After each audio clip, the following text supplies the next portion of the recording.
I'm noticing that there is a massive generational shift in how we're seeing currency and the thing that lives under currency, which is value. Our parents' generation was more about productivity. Value was in what you could build, working hard. And it feels to me like there's a massive shift happening right now that value is in how things make us feel.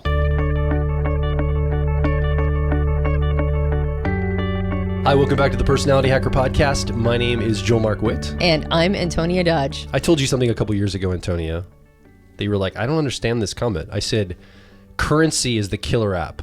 I don't understand the concept of a killer app. That's actually the part that's complicated for me. Every time you get onto something, you go, that's the killer app. And I'm like, what does that even mean? You never really heard that in like popular like culture, like the killer app, like the killer application of this thing, this tool, this process, this. I know, but it's not intuitive for me for some reason. I don't like, for some reason, when something's a killer app, that doesn't like compute for me. It doesn't make immediate sense. And usually things in the zeitgeist make immediate sense to me. So then I always have to pause and try to think it through and go like, what does that mean? Okay. What about self-regulation is the killer app of personality types? That I understand.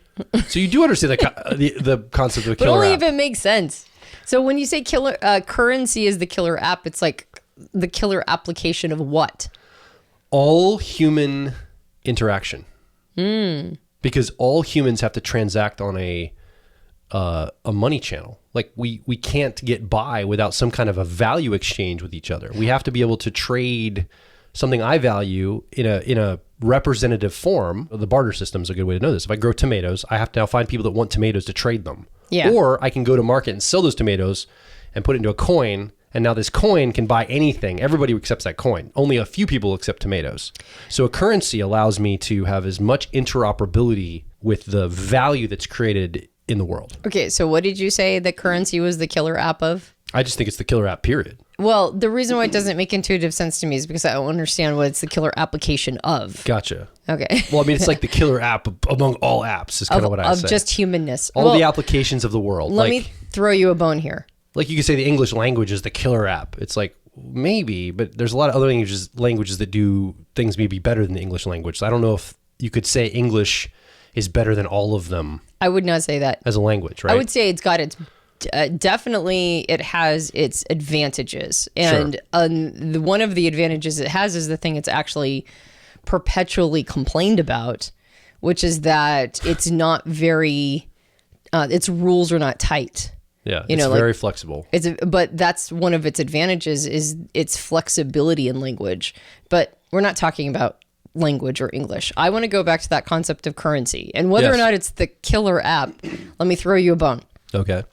I'm going to say that currency is something that is profoundly important and found everywhere in human interaction. Yeah. Whether or not it's the killer application of ... It is definitely something that's everywhere. And I'm noticing that there is a massive, one could argue, generational shift in how we're seeing currency and the thing that lives under currency, which is value. Yeah. So like in our grandparents' generation, value was in land ownership and money in the bank and savings and anything that you could accumulate or hold. Yeah. And then I think our parents' generation was more about productivity.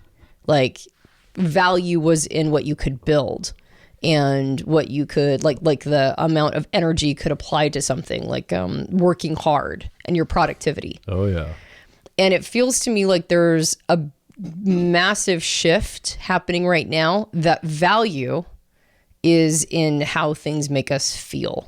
And I think that that's probably more direct to value anyway, because that's always value, right? How something makes us feel is always the ultimate value. Like that whole concept of people, they don't remember much about you other than how you made them feel. Yeah. That's like one of the primary things. And so I'm throwing you a bone on that one because value is the bedrock of currency anyway. Like we don't trade currency of any kind unless there's value associated with it. Yeah. So I see currency as a symbol of your, to your point, value, something else. So like, you know, whether you're a tribe 100,000 years ago using like beads or seashells to represent the value, or you're using like the Roman denaro, that's what it's called, right? Denarii. Or you're using a silver coin, or you're using the American dollar now. Yeah. These are not actually value, like, well, the silver and gold, like metals, precious metals have real value in them.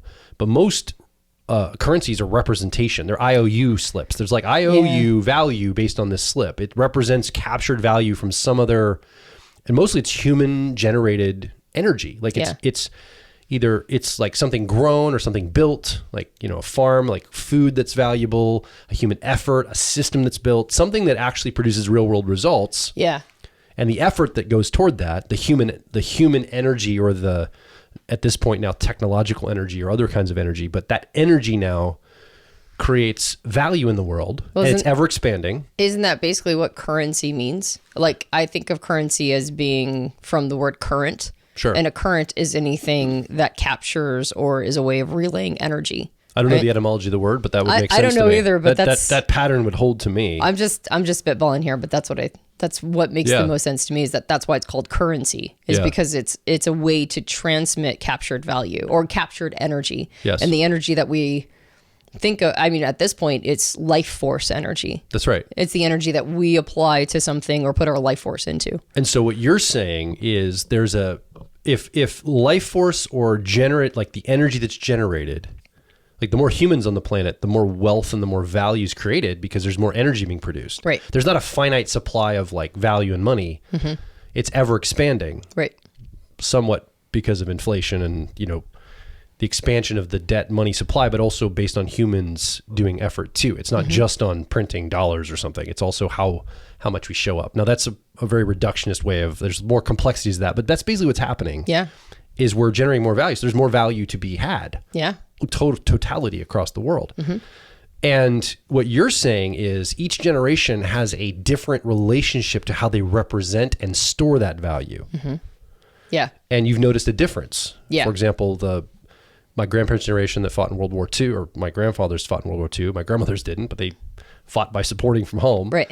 But they were all involved in the war effort, and their value was probably based on their circumstances, time of, you know, history, what they were contending with, what they had inherited from their parents. Their store of value, to your point, was like here in our country, the American dream was having a house, having some property, investing in that, building that up, owning that. That was where the cultural store of value was focused on. Is very concrete. Very concrete, very rooted in the land and the house and all the physical things you could own. And depending upon whether or not they, you know, say lived through the Great Depression, it might be like squirreling dollar bills into the walls of their house. Yeah. Right. It was like, I need to sit, or gold bars, or right. Like, it's like, I need to sit on this.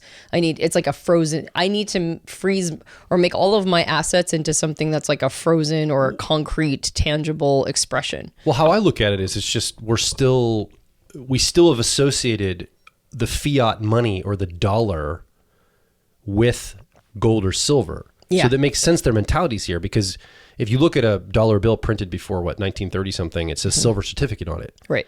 And that one, you could turn that $1 piece of paper. The whole point was you could turn it in for $1 worth of silver, an ounce of silver, whatever it was measured in silver. I think it was like an ounce of silver or something like that. Well, and that's how, or whatever the measurement was. That's how Great Depressions happened, or like that's how collapses happened, is when they thought that there wasn't enough gold or silver or whatever, everybody would like rush to the bank to try to turn their certificates in for gold or silver, and it would crush banks. I don't exactly know if that was what happened. I think they were trying to withdraw money from those banks, like the fiat money, but that was like a layer two. I think it was backed by gold or silver. I don't think they were actually trying to withdraw gold or silver. Maybe they were. Maybe not the Great Depression, but actually, I know that there was a couple banks that went under because they were trying to. Well, I actually don't know. You know, I don't know either. I'm just spitballing here. So maybe somebody who but if you, the listener, are more attuned to the collapses that happened around that time period, it might not have been the Great Depression where they were trying to do that, but I do know that there were some like rushes that would happen to banks. Yes. Where everybody would be trying to, you know, trade their bills or dollar bills or whatever in for the silver or gold that it was ostensibly supposed to represent. And sometimes banks went under because they didn't have it all there. Well, the bank runs, I think, were often, everybody wanted to withdraw all the money they had deposited. Right. And the bank actually didn't have that much deposited. Correct. And it never does. They had invested or whatever. And if everybody tries to get all their money out of a bank at the same time, the bank will collapse. Right. Like they invest it. So they don't have it on hand to give you. And maybe it is in gold and silver. I don't actually know. Actually, I would like to research this afterward because, yeah, I'd be curious to know that. And maybe I'm just talking out of my butt and I don't know what I'm talking about. But yes. Maybe. Anyway, but the point is that at one time, your dollar bill was actually backed by something material, something concrete, gold or silver. So then, of course, the mindset's going to be, well, value is stored in physical, like real world assets, right? Like gold, silver, property, house, like this kind of this is where the value store is. And I think that actually is pretty ancient. I think a lot of people have thought of like backing a fiat money or like our money supply with a real hard asset or store of value. I think that's something that came from the past. And part of the reason for that, I would imagine, and I'm going to spitball a little bit here too, but part of the reason for that is when those same materials were put into, say, coins, it was really hard to preserve the integrity of the coin because people would constantly try to shave it off or mix it with other metals. So when it was, when the piece of silver, right, pieces of silver, when those were the currency, the challenge was that, that's one of the reasons why, if I'm not mistaken, that's why quarters and dimes have those ridges on the outside. That's right. So that it would be noted if it was shaved. That's right. Because they had real metals in them at one time. That's right. Back in the day, and they're still producing this way. And so it was very difficult to not, to preserve the the integrity of the coin. Yep. So then it ended up being, well, let's keep the coin in a safe place and then have a note. Like a piece of paper or a note that represents the material that is in the bank. Let's have that now be the new currency, the representative of it, so that we can keep the materials safe. And so then that was like 1 degree of separation from the actual material. That's right. And so then it started becoming abstract.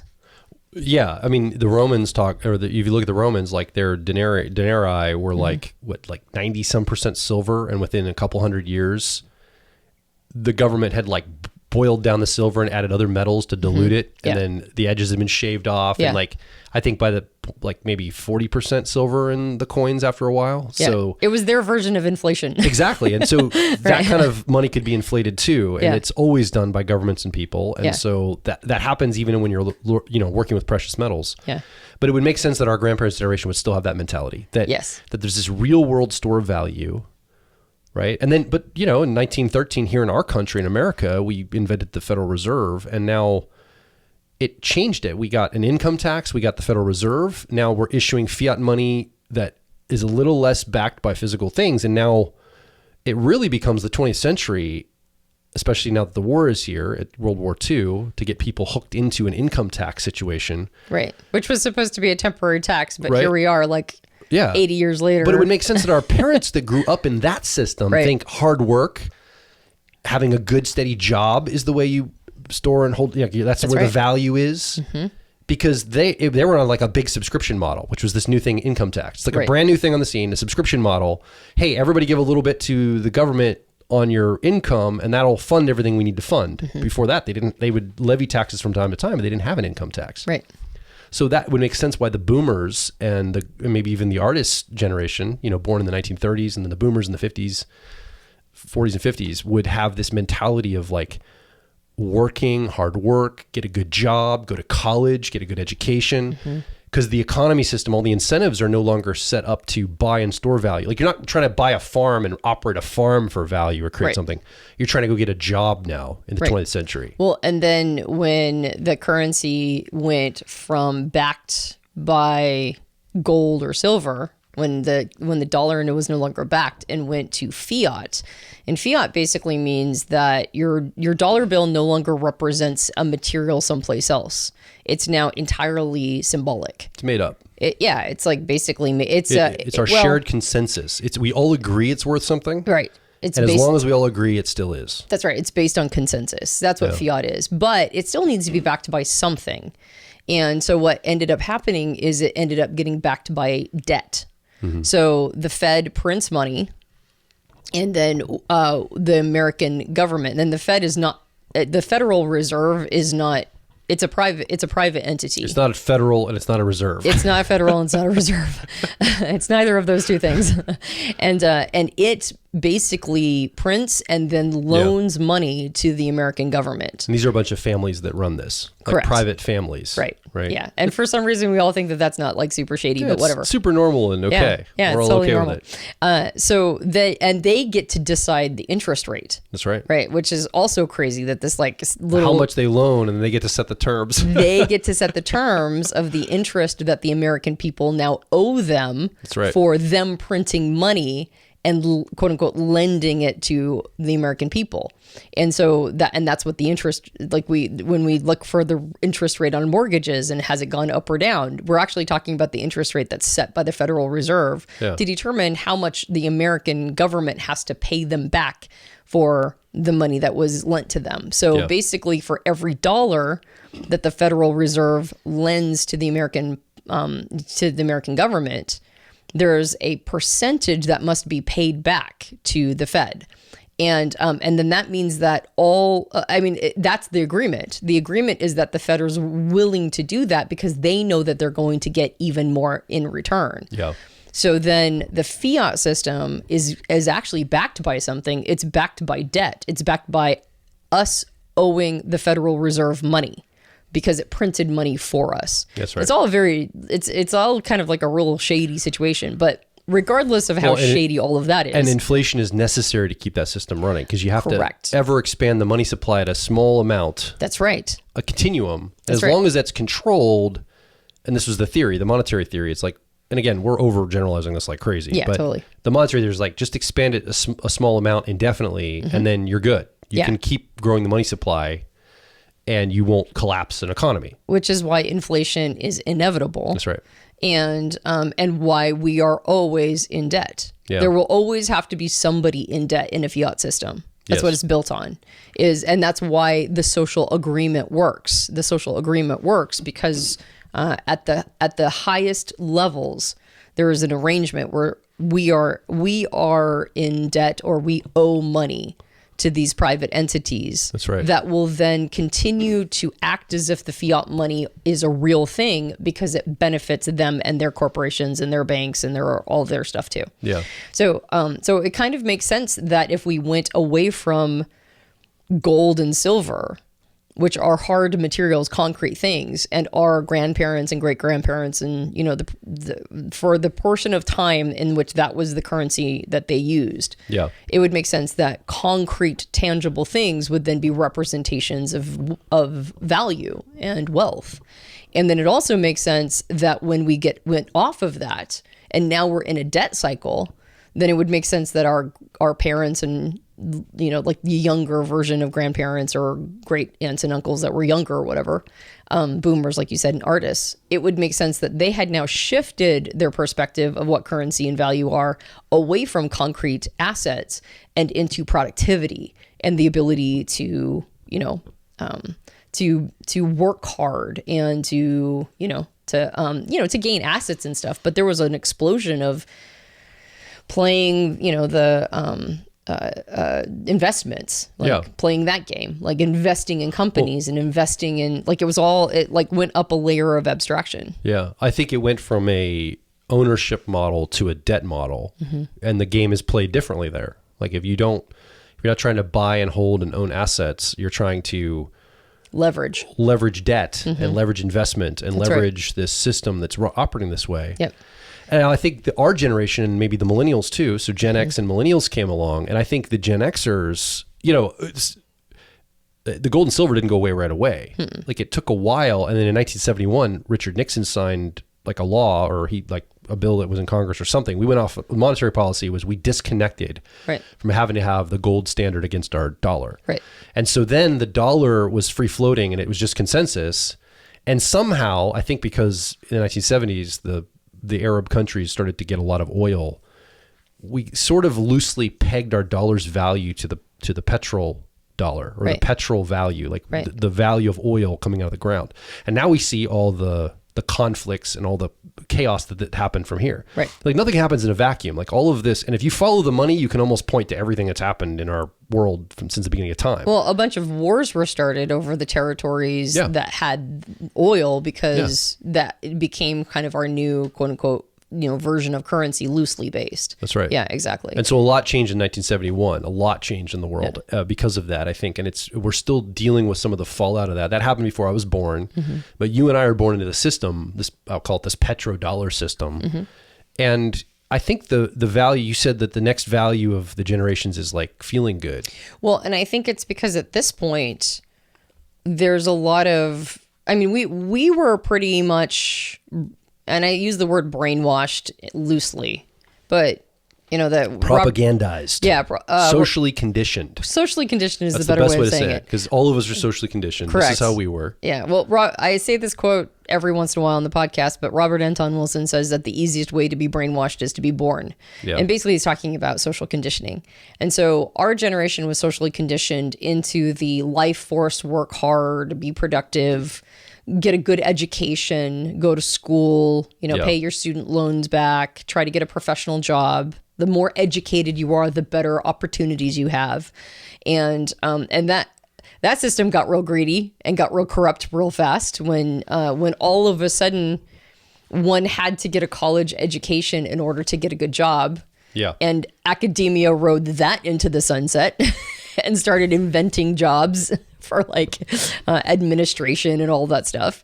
And they got spectacularly greedy on their way of doing that. And which, by the way, we do not hate the academic system enough. What did they say? You don't hate journalists enough. You think you do, but you don't. Yeah. Like the amount of hate that needs to be sent towards academia for how much they jacked up their prices. How many lives they've destroyed. How many lives they've destroyed. Putting these kids in debt. At the age of 22, you're an indentured servant at the age of 22. And when you declare bankruptcy, it's like the one thing that you can't get out of. No, one could argue it's not schools, it's the society, and the schools are responding to that. It's the corporations and businesses that require those degrees. One could say, what's the college done wrong? All they're doing is trying to fulfill a market that's there. By jacking up their prices outrageously once they became a necessary service. It's kind of like going... Well, they knew they had school loans against it.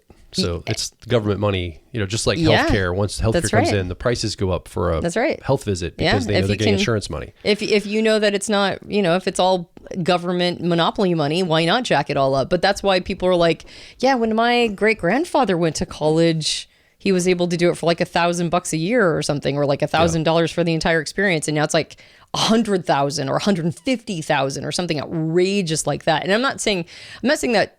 I'm not throwing the shade at professors, and I'm not throwing the shade at academics. I'm throwing the shade at the institution of academia and universities. And I don't think we have even close to held them as accountable as they need to be for doing this to generations of people. But that's my personal beef. But anyway, but the point of all that is that ended up being a big fat lie for the generation after us, for millennials, and particularly for the generation, for Gen Z. Yeah, I want to know this. If you're a person right now sitting at home and you've got a college degree and you're not using it, in fact, you're in debt, maybe you worked really hard, you took out the loans, you did what you were supposed to do. Leave a comment. Let us know. Yeah. Don't get too complaining, but just let us know. Yes, I am one of those people that I worked really hard. Yeah. I did what I was told. I took out the loans. Yep.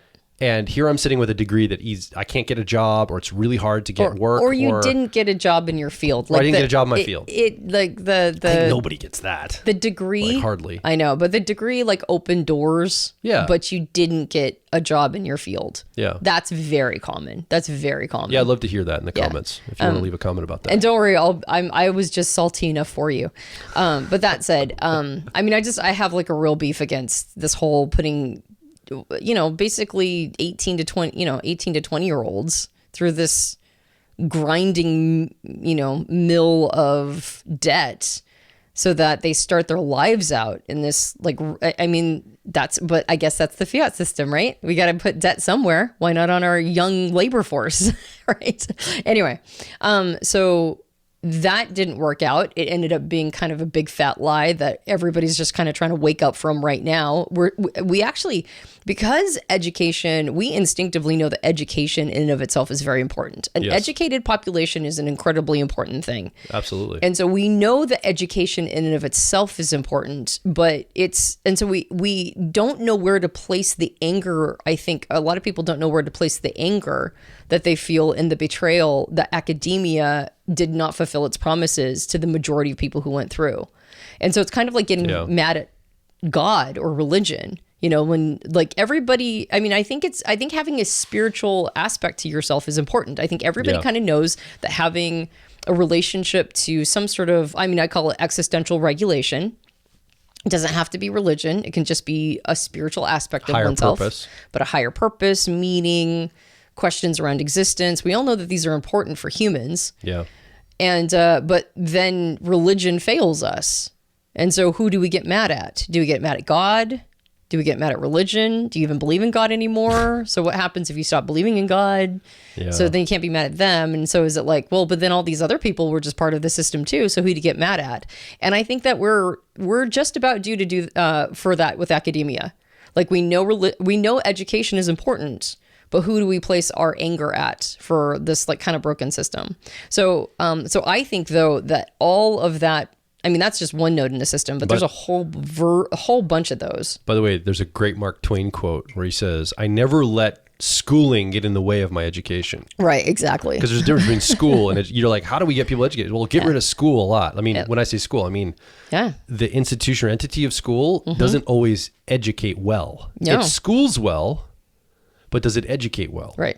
And I think those things are very different. Like yes, when I was at I've said this in the podcast before, when I was at my children's school, their grade school a few years ago, 90% of the time was about behavior control and teaching manners and like walking single file down the line to get a drink of water. Now I know that's not college, but how many times are colleges occupied by making sure kids aren't, hungover or having, bad experiences or like they're having to deal with a lot of these like behavioral things instead of the education that's at hand. And right? academia, unfortunately, has gotten so, it's allowed to stay in the realm of theory so much that it doesn't have to teach as many practical skills and tools. Yeah. And so a lot of college kids end up not really having the practical skills that they need in order to enter a practical workforce. Right. Like, I believe that most people should be in trade. That's like my personal opinion. I'm like the smart play, as far as I can tell, is to find a trade that you enjoy. Right. Yeah. And that you can continue to get better at. Like, as far as I'm concerned, like 10 plumbers or like, I remember that South Park episode. Yeah, exactly. Like one plumber is worth like 10 liberal arts degrees. You know what I mean? It's like that is a way more valuable person. Now I know somebody's going to come on and explain why liberal arts degrees are like super duper important and all that stuff. But anyway, I think they are important. I just don't know if you should pay $150,000 to $200,000 for them. Well, that's exactly it. Like maybe everybody should have more like, even high school taught more of those kinds of things back in the day. 100%. Like we need to know about philosophy and art and appreciation of things. Yep. Like me and Piper were reading about chromatics, the study of chromatics today in homeschool, right? Yeah. As I'm going through and I'm reading the book Outside Lies Magic Tour, which is fantastic about exploring the world. And I'm talking about, we go on the back porch, it's fall, like we're now at the time of this recording, and we're looking at the colors and the shades and the shadows in the woods. And we're using our hands to shade our eyes. And this is what people in like the 19th century used to go and have fun doing. They would go and sit in a scene and look and observe the shadow and the light play. Yeah. And just notice the shading, and they understood in a sense of aesthetics in their real world. Like they literally went through the world appreciating and conversing about the things that they observed. And no wonder the buildings in like 1880s were amazing looking and all the architecture and the craftsmanship. Yeah. Like, you go to like a big city now, it's like all these brutalist buildings with just like a straight slab. I know. It's just ugly. Yeah. From like the 70s, 60s and 70s. Yeah. But back in the 19th century, people were putting beauty into things because they were trained how to appreciate it. Like spindles on their porches. Yes. And because we were trained, we knew how to appreciate it. Yeah. Right. In a way. Totally. So I think that speaks to kind of a liberal arts education or attunement. Like that is something that I think a lot of humans should have. The ability to appreciate something. There's certain art forms I don't know how to appreciate, like opera. Yeah. I would have to be trained to appreciate opera. I would dismiss it. Like if I heard it, I wouldn't understand what I'm listening to. Or even sometimes make fun of it or something. Yeah, I would like ridicule it, like, this is ridiculous, Yeah. Italian, this seems silly and over the Right. top or whatever. Yeah. There's a whole art form there. Yeah. There's a whole reason it came to be. Yep. There's a whole, like, if you just learn a little about it, like, oh, that's what they have to do with their voices? Right. Wow, I don't know what I'm talking about, but Yeah. wow, that's what they have to do to prep. That's a pretty impressive. Like, okay, that's a lot of training. Now I understand what that technique takes, Yeah. and I can appreciate it. 100%. And so I think liberal arts type of education helps us appreciate that kind of stuff. I'm not saying that it's not worth it. But is it worth $200K? But is it worth and being in 150? debt for the rest of your life? That's right. And Is not it owning worth a house? Is it worth like the next 2 decades paying off some? Yeah, and it's like I just think and I don't blame the kids that go get one. Yeah. I'm not blaming any person who decided to go get a liberal arts I feel degree. bad for people. I mean, I have school debt. We're still paying off school debt. I know it's awful. We're It's pushing 50 and we're still paying it off. It's hard. It's hard. So, yeah, okay. anyway. So that was the generation there that was focused on But this. the point of all of that is that because that was a big fat stinky lie that we're all trying to like make peace with, I think now currency is less. It's not concrete. It's not put into like a frozen asset as much, or like land or gold or whatever, even though that's a smart play. Actually, gold and land are still very smart things to put your money into, but that was more like the acceptable value. That was the acceptable way to see how to spend currency at a time. And then it was productivity and building things. And I think now it's about how things make us feel. And I suspect that that's why, or I suspect that that's the emergent of feeling like one cannot own assets, or one cannot be productive enough in order to be able to get ahead or to have investments. I mean, what did you say? Like Klarna is now, you're able to get DoorDash using Klarna. You can put your DoorDash order on a payment plan. So Klarna like, is a payment plan. It's like a way to buy something. I'm pretty sure this is true. With that, I think you're right. And DoorDash is where you can order food from restaurants and somebody delivers it to your house at a premium price. And so that's how I think a younger generation sees value at this point, is that I want to feel a certain way. I want to have a certain experience. Mm-hmm. And a lot of that is the experience of just not having to continue to hustle. And so I think that that's a really interesting evolution of value and currency and sort of understanding the value of things. Well, and we also see this idea of social currency on the rise. Mm-hmm. You know, China already has a social credit scoring system. And if you don't have a high enough score among your peers, you can't buy or sell things. Yeah. And I saw a video the other day on social media. There was like this camera was showing this big like city park of all these homeless Chinese people. Now, I don't know if it's true or not. This could be completely made up. Stuff on the internet's made up. But it's like, these are all the people that don't have a high enough credit score to get a job. So they're in this park homeless now. I'm like, wow, if that's true, that's pretty bad. Now, I don't know if that's true. I've also seen people like have a low credit score, try to buy something, and they're filming it, and they can't like purchase something because their credit score is not low and their high enough. social credit score. Their social credit score. Oof. So you get like rated on like how like polite you are and stuff. And if you're not polite enough, you kind of get lesser privileges in society. It's not just social ostracism; it's actual goods and services. Yeah. But I mean, this happens in a soft way. Other places, like like this kind of like debanking's been happening for a while. Certain political factions or people don't like other people, and they pull strings and they get like civil lawsuits, or they get their bank accounts pulled or their funding pulled. I mean, this is kind of where we're headed. The battle lines are on this. Well, it's a bleeding over in type terms. It's a bleeding over of extroverted feeling or harmony into extroverted thinking or effectiveness territory. Yeah. It's like extroverted thinking or effectiveness was always like, well, your money spends as good as anybody else's. Yeah. I don't care. I don't have to like you. I don't have to care about who you are in society. If your money spends, if I bite the coin and it doesn't bite through, like I'll take it. And that's the extroverted thinking way of looking at it. The extroverted feeling is like, no, we don't like you. Yeah. So because we don't like you, we're not going to let you play in our game. We're not going to let you play and hang out with us, and we're going to like lower your social, like where your social standing is. But once those two things start to blur and bleed into each other, that can be kind of scary. Yeah. And so I guess the store of value in feeling good and kind of I think the social value is here in a lot of ways. Yeah. And I think like let's look at the future, just a couple clicks away. We're going to go through, I think, a pretty tough time in the next 10 years. But at the other side of it, I think artificial intelligence will start to mature. It'll start to take form. And I think there's going to be a lot of technologies that can solve a lot of the problems we suffer from right now. The problem of distribution, for example, or like we probably have enough food on the planet to feed everybody, but we don't have the distribution all figured out yet. Right. We don't have enough infrastructure. Right. And so maybe AI can solve some of those problems. Energy generation. Like what if AI can help us develop, like I can generate the energy I need by walking across the floor of my house, or like just the normal human movements. Every time I open a door, it's generating energy or something like. Right. And having a capture system. So I think to be able to get that energy. I think AI is going to solve some of those challenges. And then I think technically people aren't going to know exactly what to do with the extra time they have. Well, so I think it's going to be pursuing things like, what do I appreciate? What are the values I have? How do I want to feel?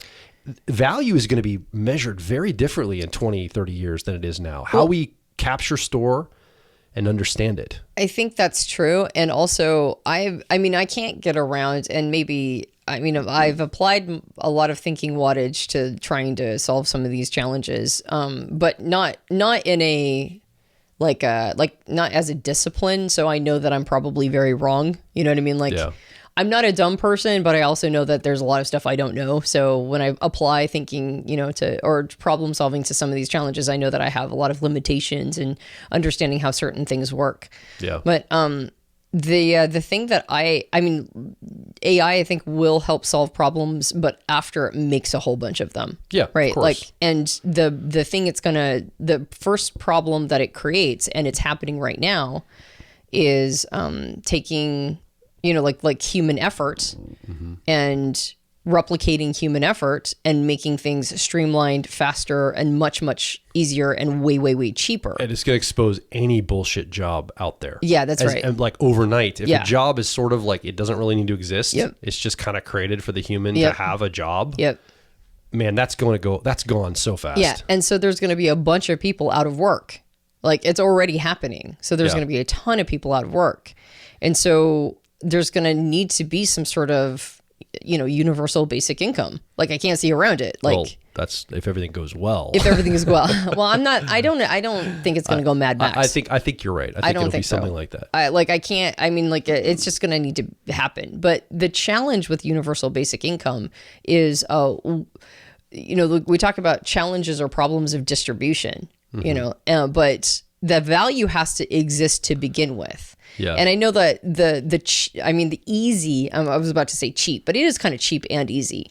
But the cheap and easy solution is, just go after the people who have all the money, right? Yeah. Go after billionaires and go after like just go get their money and then spread it around. The challenge though is that, what does Margaret Thatcher say? The problem with socialism is eventually you run out of other people's money. Yeah. And so if there's not a bedrock of value that lives underneath all of it, eventually all of it runs out. So what will be the bedrock of value that lives underneath the distribution? Like, what are we going to use? And I think I suspect it's going to be energy. Like you just said, it's like energy is going to be the thing that the amount of energy that's required right now for AI is already outrageous.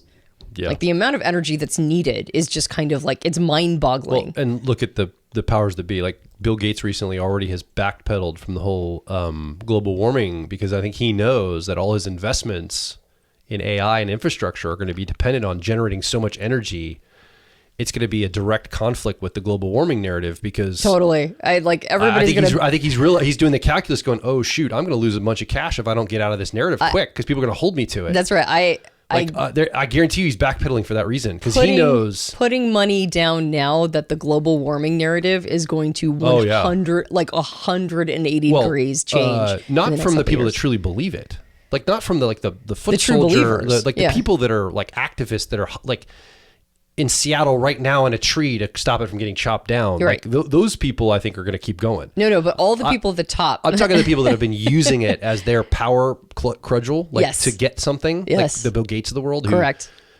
They're going to stop using it. Yes. Because it's going to conflict with the thing they need to build next. That's right. Which is, we have to create so much energy for this AI system. I mean, like an insane amount. Like 10 Earths worth of value or energy that's currently created or something. I mean, it's ridiculous the amount. I think I heard recently that the amount of energy that's needed for one of the LLM companies, I don't remember which one it was, is the same amount of energy of like two cities of Atlanta. Yeah. To like that's per for just year. one data center. For just one data center. Yeah. Yeah, it's crazy. So that's the level of energy we're talking about. Yeah. What was the point of that? Oh, well, you said this the creation of value or the passing back and forth of value may be every human, like Matrix like really. Yeah. Feeding value back into a system. I have a feeling it's going to be but it's not going to be productivity energy. No.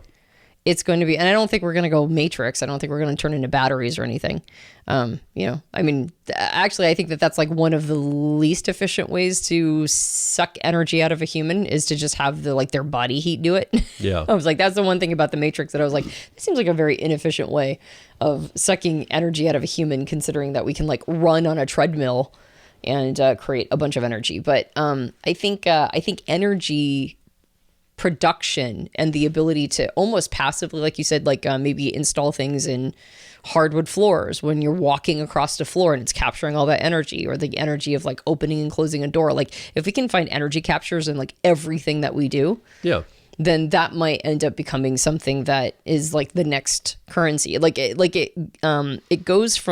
went from concrete to highly abstract, but now down to maybe it's like most fundamental. Yeah. Because that's, again, I speculate, I don't know that I'm talking about, but I speculated that currency comes from current, which is the capture of and the conduit of energy. So it might go down to its most fundamental element of just like what it was originally representing, which was life force and energy. Now, I could see, so every time we talk about the future, like one thing that's really interesting is to watch the past. When they talk about like someday, like this is like 70s or 80s, they're like, someday you'll have a video phone you can talk to your friends and family on. And they show this picture of like this guy going into a phone booth. Yeah. And like picking up a payphone and there's like a video screen on it. He dropping quarters into it and dialing it up. And then boom, there's the picture of his wife and his family. And he's talking to him on the phone through his video screen. Like they got it right. We were going to have video screens, but they still had old thinking. Yeah. They didn't realize we're going to carry it around in our pocket. Right. Right. Yeah. That missed the memo. Like they didn't get that part. They got half of it, but not the other half. Yeah. So that's what I think about the future too. Is like what am I sort of getting right? But there's going to be such a reality shift that I'm still thinking of it like a phone booth video screen. Yep. And this is going to be something in our pocket kind of thing. Yep. So I would posit that the future is not going to have transaction much at all. Yeah. I think that to your point, if the value capture is such that, and like it's not effort, it's almost like it's connected to the grid and it feeds the greater good on the grid. And again, there's a lot of challenges to overcome this because individuality is not going to want to do this necessarily for humans. But let's say my house, every time I open a door or walk across the floor or do something in my house, and I've got solar panels all over it, like it feeds into the grid system of energy. Mm-hmm. And then I need groceries that day. I just go down to the market and there's just such abundance of everything because everything's so interconnected being generated. Right. Again, somebody's like, well, that human spirit will ruin that. Well, I kind of agree with you, possibly. But it is possible. Maybe it's not probable, but I think with technology that's coming, the idea of even having to transact to get something is probably, or even if you have somewhat of a fractional, like it charges some account I have somewhere, it's going to be like one of those new grocery stores they have in like the airports where you go in, you swipe your card, you pick up what you want, you walk out, it just bills you. Mm-hmm. Or you drive through a toll plate. Right. It just bills your toll. Right. You don't have to like drop money in anymore. Right. We're very close to that kind of transactions happening where it's almost contactless. We just move through our life and we're charged for it or paying for it. Yeah. That's only going to escalate into like if we can solve the problem of distribution and energy generation with AI systems helping to distribute more equitably across the planet. Yeah. I honestly could see a situation where I sound utopian, don't I? I'm like sitting here going, is that really possible for humans? We'll kill each other before that happens, right? There's no way we're going to be okay with that system. I don't know. I think... we have a lot of authoritarianism attached to it because I think a lot of people would fight against it. Well... so you'd be forced to follow it. Depending upon what level we are at, like, say, spiral dynamics. What you're describing feels very Graves 8. Or spiral dynamics. I mean, I don't remember what color 8 is, but it feels like a system that's sort of like so seamless and integrated. It's almost like so in spiral dynamics or the Graves model, in the first tier, and we've done episodes, you the listener, we've done episodes on the Graves model and spiral dynamics before. So if you're unfamiliar with the model, it's actually a really fascinating model of consciousness and sort of the territory we take in and the ways that we respond to certain life conditions. And we've done podcasts on this. We've done podcasts on it, and it kind of gives us like a little bit of an insight into what's coming for us. And it's a multi-tiered system. So the levels are 1 through 7. Yeah. Or excuse me, 1 through 6. And then that's considered the first tier. And then the second tier starts with 7 and goes up. And 7 mirrors 1, and 8 mirrors 2, and 9 mirrors 3, etc. But at the place of human consciousness that we're at right now, like we're basically barely 7. You know what I mean? Like there are some people who are 7. A few people on the planet. Yeah, like maybe, I mean, not a few, like probably, you know, I would say in like the well into the 6 figures, maybe even 7 figures or 7s. It's not just a few, but there's like quite a few 7s on the planet at this point. And it's actually getting faster, right? Like there's a lot more. Actually, I'd probably say well into the millions. But as far as individuals, we go up the levels of consciousness much quicker than entire societies, because whole societies are like barges and individual people are like tugboats, right? Like we can go much faster than a whole society can. And so at this point, whole societies are much lower levels. And I would argue that I think that what's happening right now is that the United States government, even though it's been run by, say, Graves 5s for a long time, the government itself has been 4 since its inception. And I think what happened is it recently went to 5, which is like really interesting and fascinating, kind of crazy. And I think that's one of the reasons why there's so much pushback, is that it's now in a new level of consciousness. Yeah. Now, is that a good or bad thing? Well, that's the great thing about spiral dynamics or the Graves model, is that it actually doesn't have a say in whether or not going up a level is a good or bad thing. Yeah. Right. It just is a thing. It just happens. And so it's more about your relationship to the world around you, and it's more about how it affects the ecosystems that it's playing with to determine whether or not something's quote unquote good or bad. Yeah. But it goes into that whole thing of like, you know, you don't solve problems, you just trade them. And so going up Graves levels is like basically trading problems. And I think that we recently did that. So if we're talking about like, you know, like the United States government barely being in 5 as an institution, well then, you know, it's like you're not going to have a lot of institutions that are like super high up. And if institutions are higher up, they're probably much smaller and much more nimble. Yeah. Like there could be, say, Graves 6 institutions or governments around the world, but they're going to be much smaller governments, right? And they're going to have a much, much smaller population, and they're probably going to be wealthy countries. Low population, lots of wealth. I wouldn't be surprised if Norway was maybe 6, peeking into Graves 6 or spiral dynamics green. Yeah, exactly. It's like you're going to have to... Something like 4 or 5 million people total. Yeah. They do not let anyone come into their country at all. That's right. And they got tons of oil, and so they've been there, and they keep that really tight. Correct. From what I can understand. Yeah. I don't even think they're part of the EU. They don't have to share their money with the rest of the Europeans. Right. They keep to themselves. That's and they're right. building a lot of wealth. Yeah. So I wouldn't be surprised if they dip into 6. Emerging into that as a government agent. Or maybe even have been there for a while. Who knows? But yeah. And I could even see a state like California being there. Yeah, they've had a lot of wealth. They've gone through a lot of this, like the 2 big industries, tech and Hollywood. Yep. In a way, I could see that being very much kind of because equality focused. It's like I think that's definitely a state that's on the front edge of this too. California having a way bigger population than, say, Norway. Of course. And so a lot more problems. Yeah. A lot more challenges. There's a lot more challenges. And also you can kind of see like going into 6 is not necessarily a good thing. Yeah. Right? Because sometimes you create a lot of problems at 6. So anyway, I highly recommend going and familiarizing yourself with the model. It's actually really fascinating. But the reason why I mentioned all of that is because we're talking about like peeking into these higher levels of consciousness that I think will happen very quickly with, with the if technology is in a hockey stick moment, then we have to catch up. We're probably going to be in a hockey stick moment too. Yeah. Right. Because unless it abandons us, it gives us these capacities to play with things at like this lightning speed. Right. That's what technology does, is it just it solves problems much, much faster. That's the purpose of technology. The purpose of it is like a tool for speed of implementation and speed of problem solving. And so if it's hockey sticking, then we're going to some extent, we're going to hockey stick up with it to some extent. So I suspect that we're going to be going up the Graves levels much faster and over the next 20 years than we have over the last, say, 150,000 years. Because, it takes a long time to get from 1 to 2, like 100,000 years, and it takes a long time to get from 2 to 3, like 50,000 years, and so on and so forth.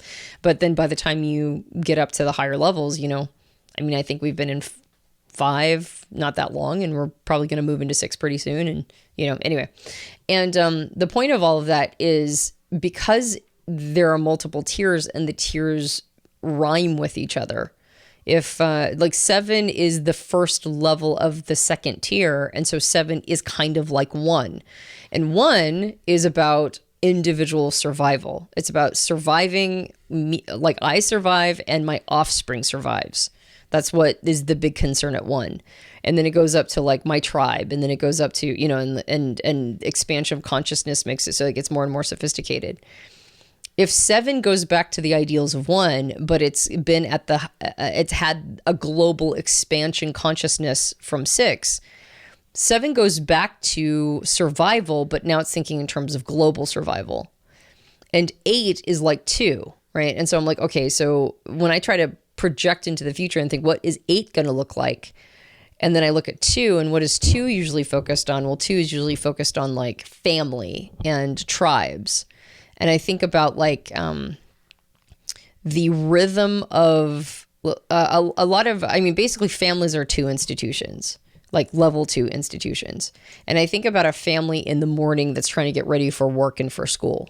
And I think about how everybody just kind of knows the dance of that, right? They get into a place where they just know the rhythm. It's like this person's now making toast, and this person's grabbing some orange juice, and this person is like running over to grab their keys, and then this person is like getting, you know what I mean? It's like there's like this dance that's happening in the house, and they weave in and out of each other, having been very familiar with this rhythm and dance. And I've wondered if 8 will be kind of like that, but on a societal level. So what you're talking about kind of sounds utopian, but I think it's going to be like we get into this rhythm, we kind of understand what our place is in all of this, and then when 2 goes to 3.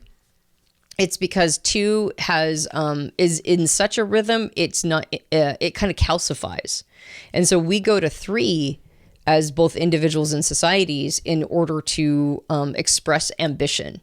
Because if we stayed at 2, we would never leave the house. We would never individuate and go make it on our own and be able to communicate our ambitions and our motivations. And I wonder if 8 actually, what's coming for us in Graves 8 is something that almost ends up calcifying because it's kind of working so well in this sort of rhythm. And then 9s are re-expressing ambition, human ambition. Like we kind of notice that we're starting to we stopped innovating. We stopped doing the things that like make us human, and maybe it's overly relying on AI or over relying on machines, or I can buy a robot prototype right now for $15,000 that will just like come and clean my house for me all the time, and I can do that like right now, right? They've like, I think I don't know how much they are pre-sale. I do know they're like time of this recording. I just saw them the other day. I don't know anything about them or how much they are, but I think it's like $15,000 for a pre-sale of some sort of robot that will like come be my house helper.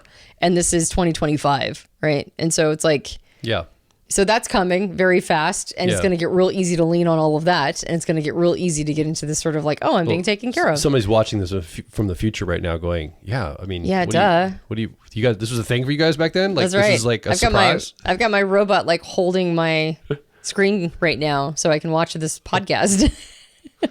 Anyway, but the point of all that is, I agree. I think currency is going to change, and like the value of things is going to change drastically.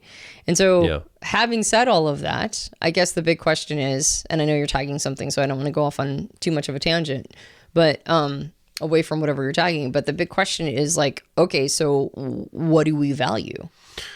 Well, we're always going to want to store the value that's created in some way. I think that is true. Like there's going to be there's a currency of value, meaning the trading of value, but then there's also the store of value. And I think the reason why I think right now we have the opportunity for it to be the killer application is because for the first time in the history of the world, we now have programmable money, meaning we can tell money, we can program it like a computer code. Mm-hmm. And this is where the blockchain, crypto, and more importantly, I think Bitcoin come in. Yeah. In that the store of value is no longer in the physical world. It's now mathematically in a computer equation through a protocol network. Right. Yeah. That is federated, that not one entity owns.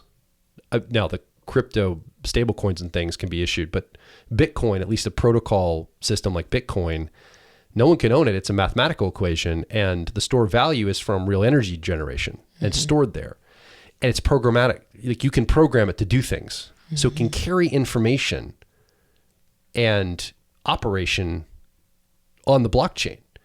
Meaning, I think currency has always been the killer app in a lot of ways. Like, because if you control the currency of a country, you can control the country, right? Or control the currency of a population. Like, how people trade value is very important for a society. Right. And governments have been screwing around with that for years. Yep. Like, they print money or do other things. Yep.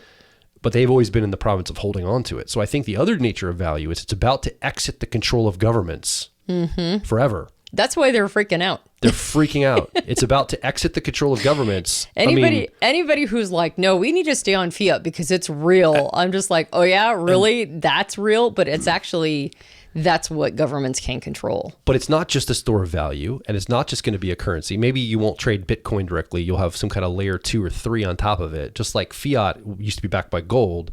Maybe Bitcoin will be like a gold type thing, and you'll actually trade like another type of coin on top of it. Right. But there's real utility to these. They're almost like network computers of their own, in a way. And that's not exactly how it works, but it's almost like if a computer could leave the one box and become like this like octopus stretched out over multiple entities and nodes. That's kind of what like the Bitcoin network is. I know I'm not exactly anybody that's expert in this. That's not exactly how it works, Joel, but that's a terrible analogy. It's kind of like, it's like a giant supercomputer that we all have access to nodes in that computer, like thin client nodes or something, but we don't actually, no one controls or owns it. Right. And so this programmatic. And its power is in its transparency. Yes. It's not in hiding and control. That's and right. like, I mean, how many people know what the Federal Reserve actually is and does? How many people know few people. That the fiat, so obviously some people know. Yeah. But I mean, like, what is the general population's literacy around money and currency so that they know that our currency right now in the United States is backed by a debt structure? Yes. Right? Like, how many people know that? The overwhelming majority of people don't, because they wouldn't say things like, but the dollar bill is real. Yeah. And Bitcoin isn't. And it's like, well, it's only real because we're all agreeing on it. And the second all of us stop agreeing on it, and why do we agree? We agree on it because the Fed charges us an interest rate to print more of it. And it's like, so this, it's the whole idea that it's like cloak and daggered, and it's in certain people's control, and they control the asset, and they get to decide all these things. And to go from that to a situation where it's built on mathematical equations that are transparent, that anybody can see. Yes. That's kind of even though it's like hard to wrap your head around fiat money all by itself, but to wrap your head around that, all you have to know is it terrifies anybody who benefits from money being in their control. The central bankers in Europe are like literally freaking out. I think they're like losing their minds. Like, how are we going to stop this? That's right. And I think everybody kind of knows it's inevitable, and I don't know what their play is, but I think they're in denial, quite frankly. But we'll see. We'll see. We'll see. We'll see. like. Good luck. Yeah. You'd said something about what was the last thing you just said? Oh, sorry. I interrupted your run. I was saying that transparency, that it's built on transparency, which is totally different than the way that currencies are working now. Oh, yeah. And I would just say that everything is a little bit of a social construct of value. Sure. Because if I hand a piece of gold to a baby, they're going to try to eat it. Right. The baby's going to try to put it in its mouth and swallow the piece of gold. Yeah. They have no idea it's a valuable piece of gold. If I hand them a dollar bill, they'll try to eat that. Correct. And if I could somehow get a Bitcoin into their hand in like a physical way, they try to eat that. So you have to be taught that something has value, even like a gold bar. So beyond that, though, Yeah. yes, it has like there's more real value in that than a fiat system. Now, again, so I think though the programmatic ability of the money is even more than the store of value and the transaction of it. Correct. Yeah. Meaning, you and I are interested in humanity and ensuring that certain messages and ways of being and ways of thinking are communicated. And the question I have in my head is, if currency is the killer app, can the betterment of humanity be written on top of programmable money because we all have to use it? And if it's ubiquity, if everybody's using this transactionally, how can we program it to help humanity think better, do better, be better? Like weave it into the program itself. As an example, it is being discovered right now that people are being more polite to each other because they're talking to ChatGPT and Claude and all these other systems, and it's endlessly polite back. And so people are getting retrained in how they communicate with each other. It's a killer app. It's training something it's never intended to train. Yeah.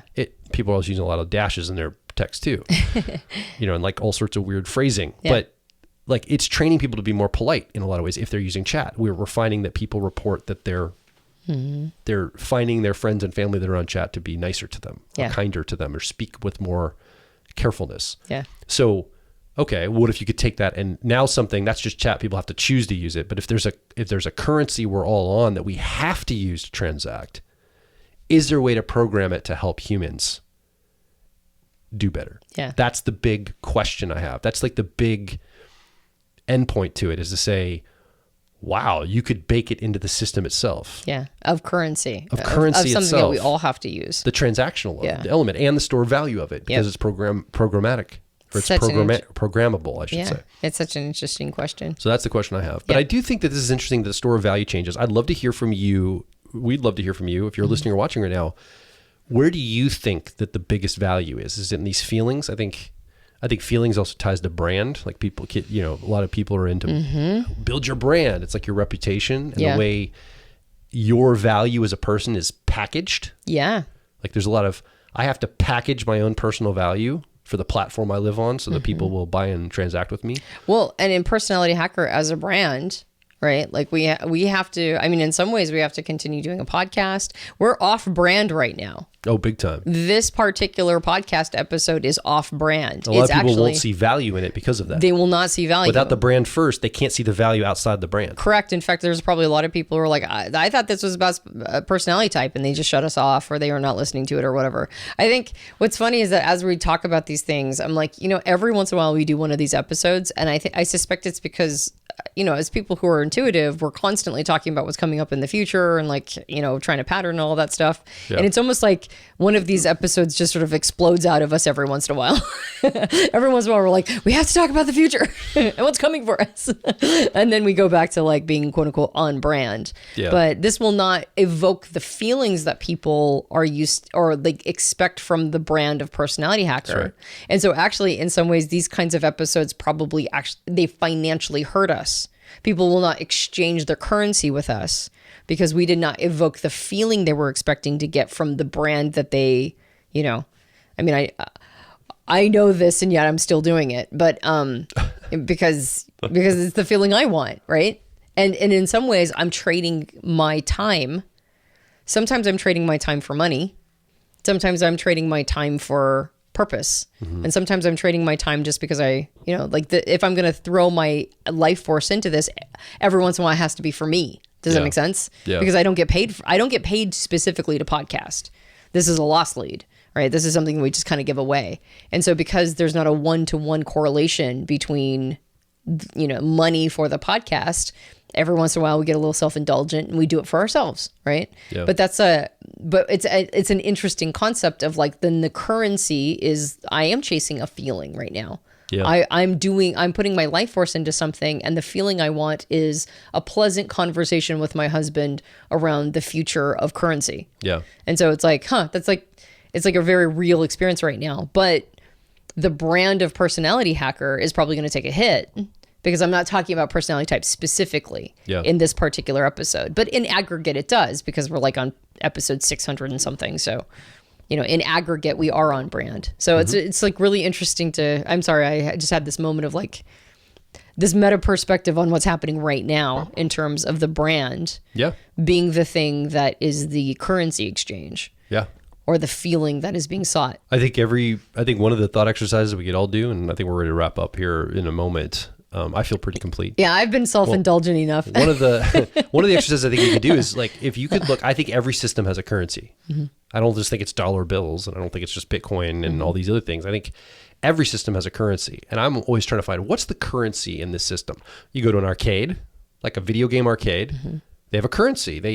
You can either pay quarters, or most arcades now you go up to the counter and you either turn in for tokens, but now they have these cards. Oh, that's right. That have these points on them. Oh yeah, I'm an old person. I remember them being tokens, but now they're actually cards. It's a swipe card, and you trade your dollar and you transfer that into a different currency that you don't understand as well. It's on this point system. Right. And now you're not spending the money you understand. You're spending monopoly money. It's just play money that you don't know what does 100 points mean. And then I get tickets and I turn those in for prizes. Like they want to get you away from the currency into the currency that they want you to be on, because you're not tracking that as well. They don't want you to have to do. You're probably not going to do math every time you play a game. Yeah. So you're going to spend more money than you otherwise would. Most systems are trying to get you to do this, not as obvious as the arcade. Yeah. YouTube is trying to get you to do this. Yeah. Like if you're a creator, the currency is frequency and consistency. Like your point about branding. Stay on brand, stay on message, stay consistent. You go off brand, we're going to punish you. We're not going to send eyeballs to your channel.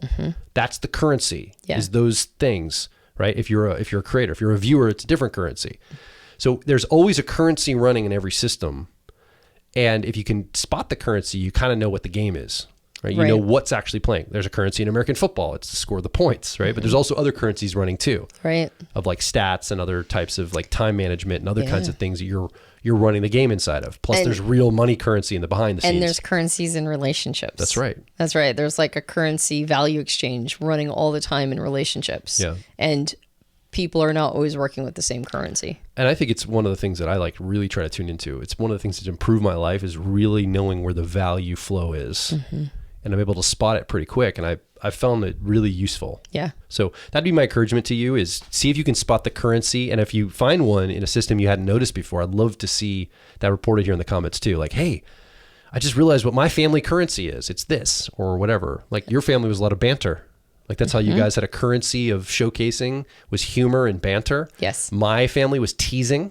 It wasn't as humor. It was more teasing and kind of picking each other. There was a currency of like affection to that. Yeah. Now maybe it wasn't a good one, but that's what it was. Yeah.